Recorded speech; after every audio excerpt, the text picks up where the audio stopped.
Welcome to the Slop Farm. Enjoy the video. In this video, I will show you how to change Cadillac CTS wiper blades. First, make sure you have the correct replacement blades and a soft towel to protect your windshield. Carefully lift the wiper arm away from the glass until it locks into an upright position. Now, look closely at the base of the old wiper blade where it connects to the arm. You'll find a small release tab. To remove the old blade, press that small release tab firmly. While holding the tab, slide the entire blade assembly down and off the J-hook or pin on the wiper arm. It should detach with a gentle pull. Be very careful not to let the metal wiper arm snap back against your windshield, as this could cause damage.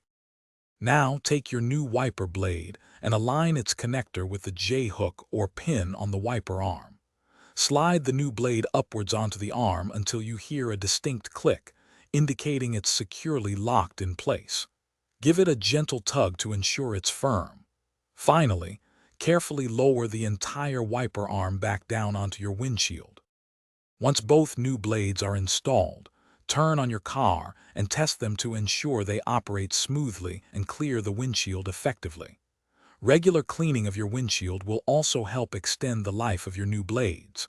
Remember, keeping your car in top shape is important, and so is keeping yourself hydrated. Don't forget to check the description for a link to the Owala water bottle and other great deals. Thanks for watching. Consider subscribing if we helped you today.